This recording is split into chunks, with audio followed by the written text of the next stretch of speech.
My fiancé's Bachelorette instructions. No recording devices. What happens tonight dies tonight. I said, have your privacy. The private investigator I hired had different instructions. What her parents saw at the rehearsal dinner made her dad cancel the wedding. The PI said it was the easiest $500 he ever made. I, 29 male, was supposed to get married last Saturday.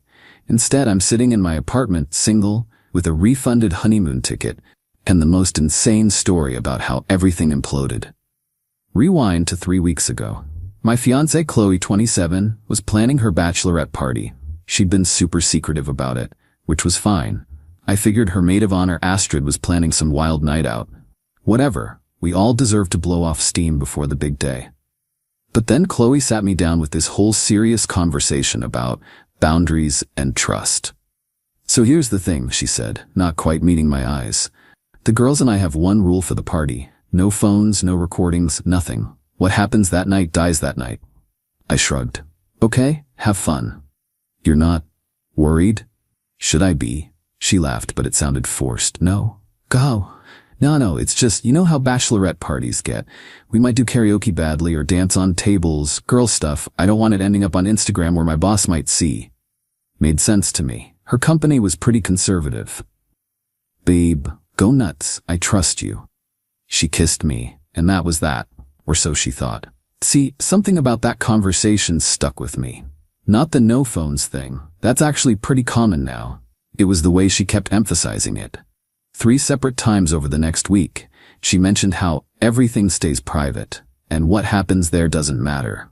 Then Astrid let something slip when she was drunk at our couple's game night. We were playing Never Have I Ever, and she giggled.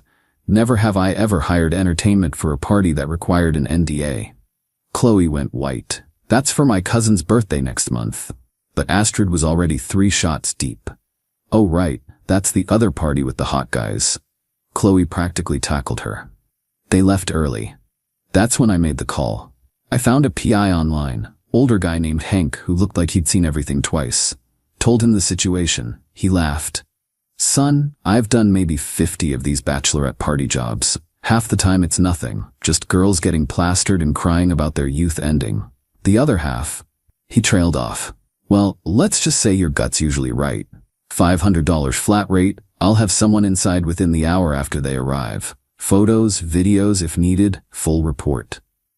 How? They're banning phones. I'm not using their phones, leave that to me. The bachelorette party was that Friday.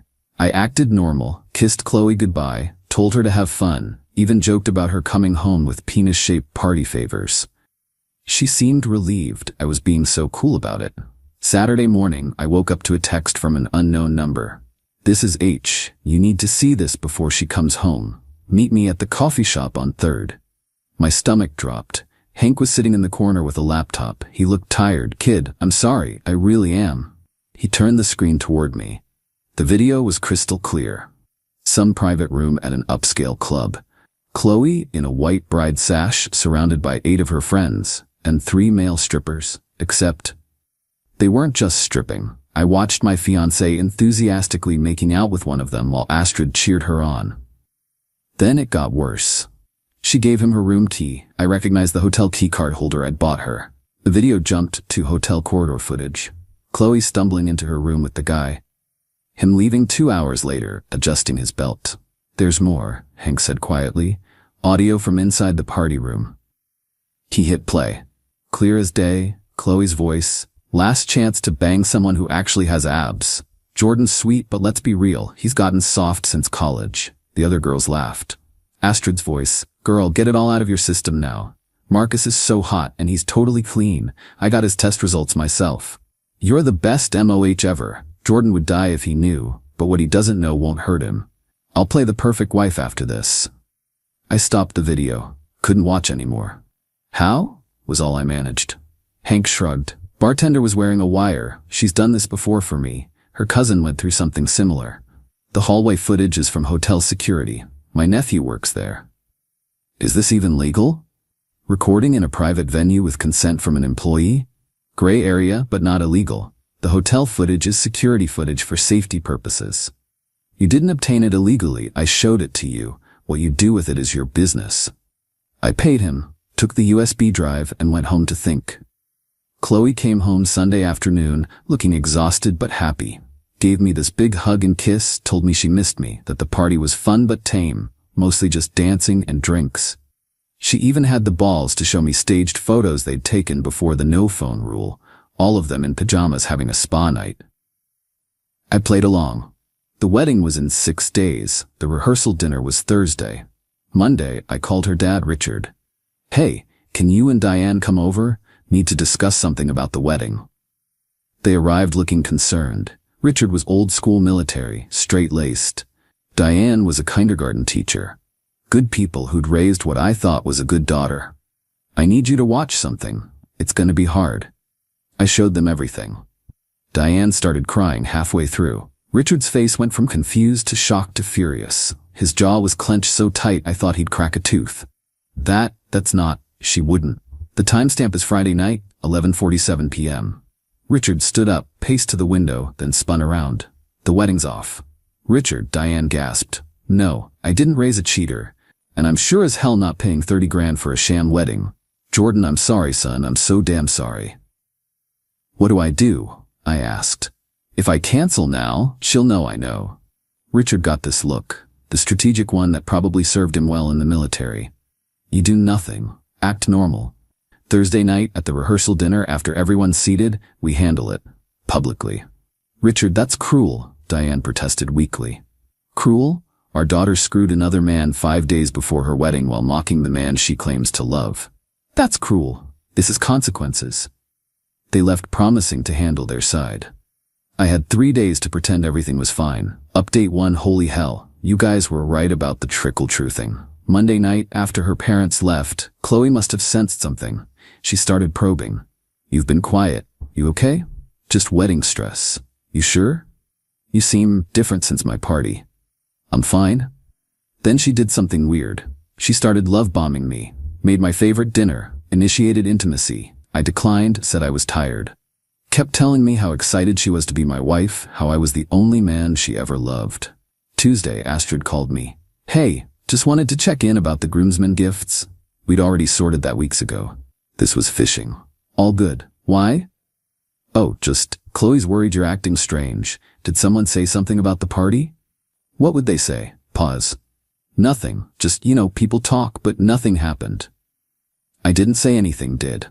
She hung up fast. Wednesday morning, Qley tried a new tactic. She sat me down, tears in her eyes. I have to confess something. At my party, we hired strippers. I didn't want to tell you because I thought you'd be hurt, but I can't start our marriage with secrets. I stayed quiet. Are you mad? It was just dancing, I swear. Astrid thought it would be funny, and I didn't want to be a buzzkill. Just dancing? Yes. God, yes. You believe me, right? Sure. She looked relieved but also suspicious. You're taking this really well. Qley, we're getting married in 3 days. I'm not gonna freak out over strippers. She hugged me tight, whispered, you're the best. Those guys were gross anyway. All muscles, no substance, not like you. The absolute audacity. Then came the extinction burst Wednesday night. Her phone died, and she borrowed mine. I watched her check my texts, emails, even my deleted folder. She found nothing because I'd been using a burner to communicate with Richard. She handed it back looking frustrated. Your phone's acting weird. Is it? Yeah, it's, never mind. Thursday, rehearsal dinner day. Qley woke up early, made breakfast, kept kissing my cheek. Tomorrow I'll be your wife. Can't wait, I lied. At 2 p.m., Richard called her. I heard her sigh. What do you mean you need to see me? Dad, I'm getting my nails done. Fine, I'll come by after. What's wrong? You sound? Okay, I'm coming now. She left looking worried, came back an hour later looking relieved. Everything okay? Yeah, Dad's just emotional about giving me away. Got all weepy. Military tough guy crying. Can you imagine? Richard had played her perfectly. Whatever he'd said had lowered her guard. The rehearsal dinner was at 6. Nice restaurant, private room. 40 people, wedding party, immediate family, close friends. I'd insisted we do speeches and toasts, said I wanted to practice my vows. Everyone thought that was adorable. Qley looked stunning. White dress, of course, hair done, laughing with everyone. She gave a toast about how she'd found her forever person and couldn't wait to start our life together. Then Richard stood up. I wanted to share something special for my daughter's big day. A video montage of Qley growing up. Qley beamed. Diane looked sick. I kept my eyes on my plate. The screen behind Richard lit up. Baby photos, kid Qley at Christmas, teenage Qley at prom. Then the bachelorette party. The room went dead silent. The video played for maybe 15 seconds. Qley straddling the stripper, hands in his hair, clearly making out, before Qley screamed, "Turn it off. Turn it off." Richard didn't move. This was last Friday, 5 nights before my daughter's wedding. The video kept playing. You could hear Qley's voice clear as day. Last chance to bang someone who actually has abs. Astrid jumped up. This is fake. Someone deep-faked this. But then the hotel footage played. Crystal clear. Qley with the guy entering her room. Qley's cousin Emma gasped, "Oh my God." "There's more," Richard said calmly. "But I think we've seen enough. The wedding is cancelled. Qley, you have until tomorrow to return the ring and move your things out of Jordan's apartment." Qley turned to me, mascara streaming. "Jordan baby, I can explain." "Explain what? The guy you banged or calling me soft and pathetic to your friends?" Someone, I think her aunt, started crying. Astrid was typing furiously on her phone. My groomsman Derek muttered, "Holy shit," and downed his whiskey. Qley's brother stood up. "This is insane. You hired someone to spy on her?" "Actually," I said, standing, "I hired someone to document what she was so insistent on keeping secret. If nothing happened, we'd be getting married tomorrow. But something did happen, right? Qley, she was hyperventilating. It didn't mean anything. It was just one last hurrah. One last hurrah." Her mom finally spoke. "Qley Marie, is this true? Did you sleep with another man?" Qley's silence was answer enough. Richard pulled out his phone. "I've already contacted the venue, the caterer, and the florist. We'll lose deposits, but most costs are refundable with 24-hour notice. Anyone who wants to help with cancellation calls, I'd appreciate it." The room exploded. Qley's friends were defending her, saying everyone makes mistakes. My side was in shock. Her elderly grandmother was praying loudly in Italian. Qley grabbed my arm. "Please, Jordan, please don't do this. I love you." "It was just sex." "Just sex, right. And the part where you called me pathetic?" "I was drunk. The girls were all talking about their hall passes and I got carried away." "Hall pass? We never discussed hall passes." Astrid stepped forward. "This is my fault." I pressured her. "Jordan, please." "You didn't pressure her to give him her room key." That shut everyone up. Qley's brother Troy tried one more time. "You're really going to humiliate my sister like this? What kind of man are you?" Derek, God bless him, stood up. "The kind who doesn't marry cheaters." I walked out. Could hear Qley sobbing, Richard arguing with someone, chairs scraping. Didn't care. Update 2. The aftermath was intense. Friday, what would have been our wedding day, I woke up to 47 texts. Most from Qley, ranging from apologetic to angry to bargaining. Some highlights. "I'll do anything. Counseling, polygraph, post-nup, whatever you want. You're throwing away 4 years over one mistake. I hope you know you'll die alone. No one will ever love you like I did. This is what you wanted all along, wasn't it? An excuse to leave." Astrid sent me a long message about how I'd violated girl code by recording them and that she'd make sure everyone knew what a controlling psycho I was. I replied with the audio of her saying she got the stripper's STD test results. She blocked me. But here's where it gets really good. Turns out, Qley had been bragging to her coworkers about the wedding. Her boss, Keith, had even given her an extra week off for the honeymoon. So when she showed up to work Friday in tears, everyone was confused. Her version: "I'd called off the wedding because I was having an affair." She actually told people I'd been cheating and projected it onto her at the rehearsal dinner to save face. This worked for exactly 3 hours until someone, still don't know who, sent Keith the video. Qley worked at a financial firm that had a strict morality clause, something about representing company values at all times. Getting railed by a stripper 5 days before your wedding? Not a great look. They didn't fire her, but she got demoted from senior analyst to junior, lost her upcoming bonus, and had to undergo professional conduct training. Then Troy started his campaign.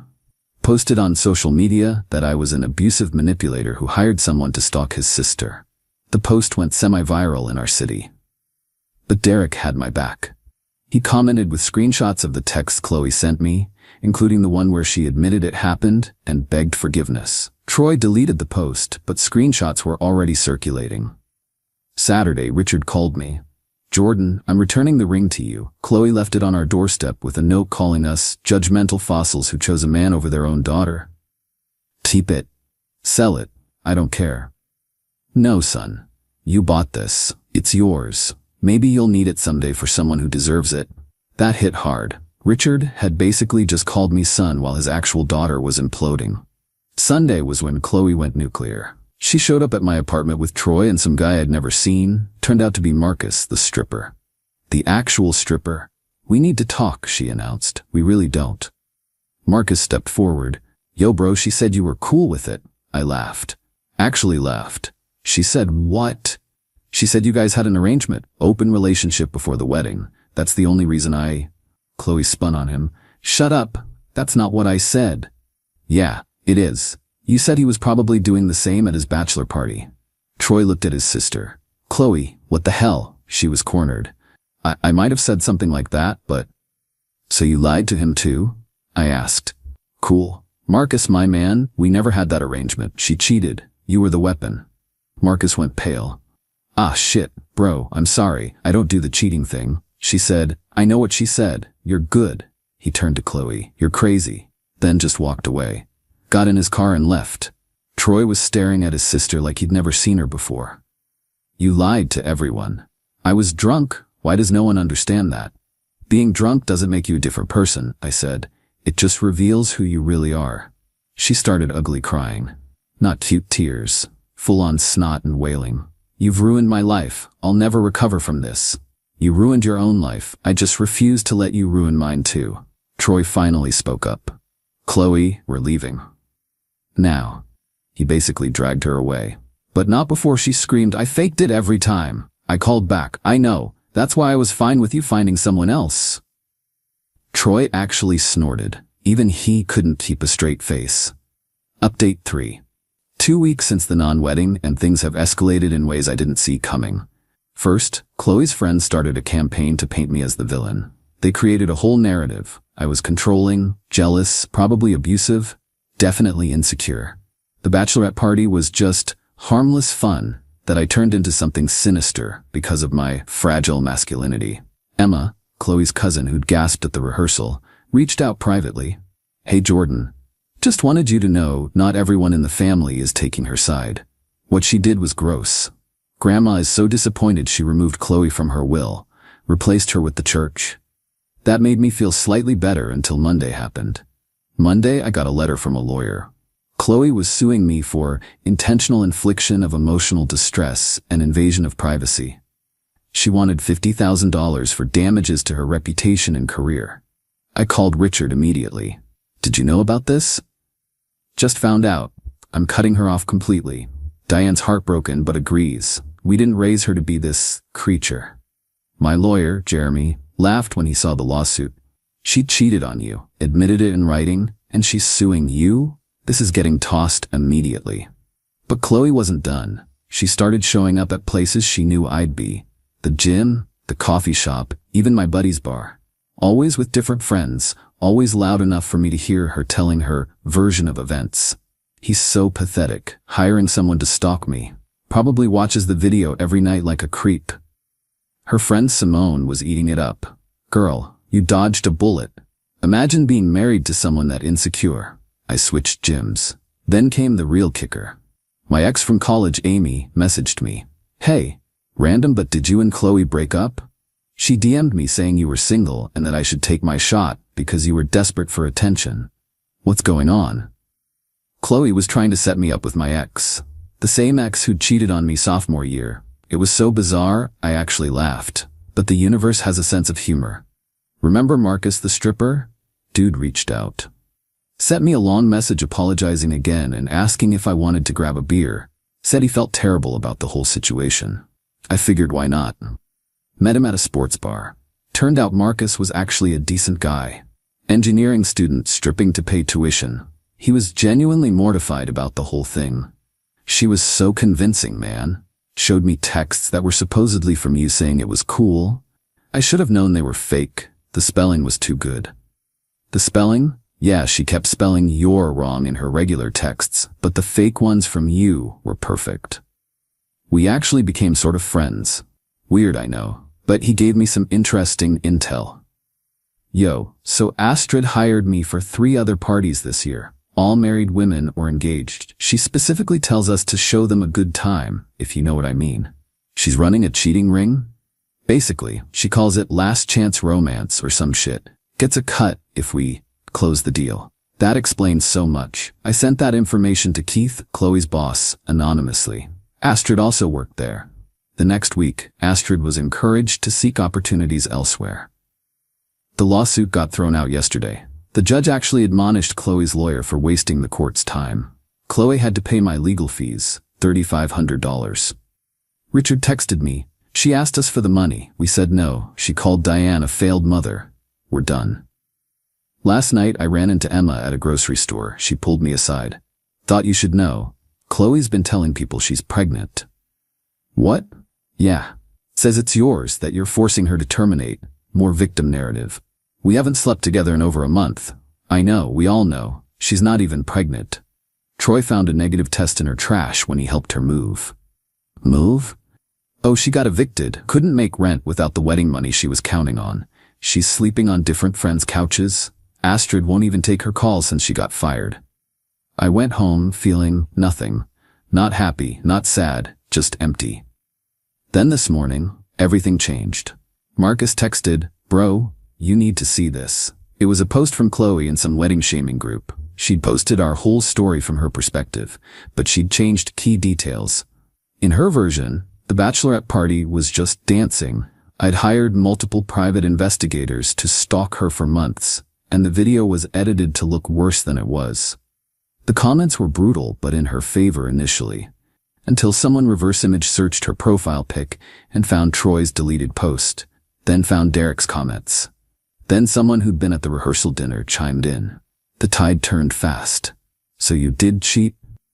Girl, you're leaving out major parts of this story. Found the video on another site. That's not just dancing. This you? Screenshot of her admitting everything via text. The post got deleted, but the internet never forgets. Final update. It's been 6 weeks since the wedding that wasn't. I need to write this last update, and then I'm done. This whole thing has consumed enough of my life. The spiral continued in ways I never expected. 3 weeks ago, Qley showed up at Richard and Diane's house at 2 a.m., drunk out of her mind, with some guy nobody recognized. She was banging on the door, screaming about being their daughter and having rights. Richard called the cops. His own daughter. When they arrived, she took a swing at one of them. Got arrested for public intoxication and assault. The guy she was with bounced immediately. Turns out he didn't even know her last name. Richard bailed her out the next morning on the condition she go to rehab. She lasted 4 days before checking herself out, saying the place was full of actual addicts and she just liked to party. Diane finally broke, called me crying. What happened to our little girl? This isn't who we raised. I didn't have an answer. Then last week, Qley did something that actually shocked me. She created a fake dating profile using photos from when we were together, pretending to be me. Bio said things like, recent breakup, looking to punish my ex through you, and if you like controlling guys with trust issues, I'm your man. A coworker's wife saw it and told him, thinking it was real. He confronted me at work. I had to show him my actual dating profile, which I'd barely used, and prove the fake one wasn't mine. We reported it. Got it taken down, but she made another.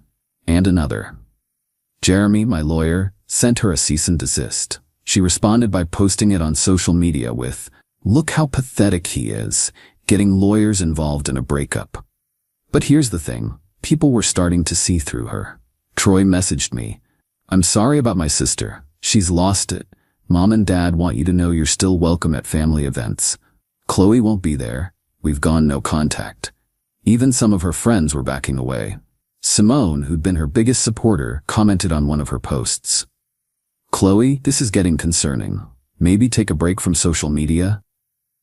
Qley turned on her immediately, called her a fake friend and a jealous bitch who wanted Jordan for herself. Simone blocked her. The rock bottom came Thursday. Qley got arrested again. This time for keying someone's car, someone she thought was my new girlfriend. It wasn't. It was just a random woman who drove the same model car my ex Amy drives. She'd seen Amy's car in my apartment complex. Amy had stopped by to return some old stuff she'd found, assumed I was dating her, followed the wrong car, and caused $3,000 in damage. The woman pressed charges. Qley's looking at actual jail time. Richard called me one last time. Jordan, I'm sorry. For everything. For what she put you through. For raising someone capable of this. For all of it. It's not your fault. Maybe not. But I need you to know, the person you were going to marry doesn't exist. Maybe she never did. The daughter I thought I had. I was wrong. That hit different. Yesterday I got one final text from an unknown number. This is Qley. Last phone I can borrow. Going away for a while. Treatment or jail depends on the court. Just wanted to say, actually no. I wanted to say I'm sorry but I'm not. You ruined everything. But also, Marcus told me what you said. That you knew I was faking it. You knew, and you still stayed. Why? I responded because I loved who I thought you were. I was her, sometimes. Sometimes wasn't enough. She didn't reply. Marcus and I grabbed one last beer. He's dating someone now, an actual relationship, not a client. Says the whole experience made him rethink his side gig. Your ex did me a favor, honestly. Opened my eyes to what I was enabling. My life is oddly peaceful now. I'm in therapy, Jeremy insisted. Said I needed to process this properly. Started dating someone new. Pam from my hiking group. She knows the whole story. Finds it wildly entertaining but also deeply sad. The saddest part, she said on our third date, is that Qley had everything. A good man, a loving family, a solid career, and she threw it all away for what? A few hours with a stranger? 2 hours, I corrected. Marcus left her hotel after 2 hours. Pam laughed. Even worse. The wedding venue kept our deposit, but offered me a credit. I donated it to a domestic violence shelter. Felt like the right thing to do. Richard and Diane sent me a Christmas card. Inside, Diane wrote, "Our son in all but blood. Thank you for showing us the truth, even though it hurt." Troy messaged that Qley got 6 months probation and mandatory therapy. She's living in another state now with some aunt who's the only family still talking to her. Deleted all her social media. Astrid got engaged to some crypto guy who doesn't know about her past. Give it a year. Emma says Qley sent letters to the family apologizing but also blaming everyone else. Classic. As for me, I'm good. Genuinely good. Pam and I are taking things slow. She doesn't call me soft or pathetic. Doesn't fake anything. It's nice. The PI Hank sent me a message last month. Saw the news about your ex's arrest. Wild. Still the easiest $500 I ever made though. Girl practically filmed herself. He's right. In the end, Qley destroyed herself. I just refused to go down with her. To everyone asking if I regret how it went down. No. The public humiliation? She humiliated herself. I just made sure everyone saw it. The fallout? Actions have consequences. The only thing I regret is not seeing the real her sooner. But maybe I did see it. Maybe I just loved her enough to ignore it. Not anymore. Pam's coming over tonight. We're cooking dinner together. She actually knows how to use spices, unlike Qley who thought salt was exotic. Small victories. Oh, and Richard sent me back the ring after all. Said to sell it and use the money for something that brings joy, not misery. Sold it yesterday. Bought a new gaming system and donated the rest to that shelter.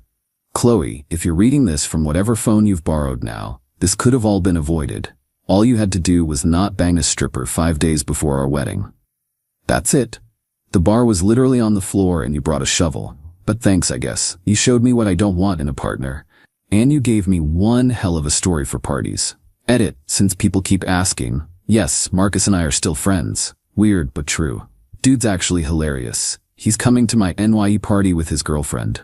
Pam thinks the whole situation is cosmically hysterical. Edit 2. No, I'm not sharing the video. Stop asking. It's evidence in Qley's criminal case now anyway. Edit 3. Qley's aunt reached out. Qley's in actual therapy now, not court-ordered but voluntary. Good for her, I guess. Still not my problem.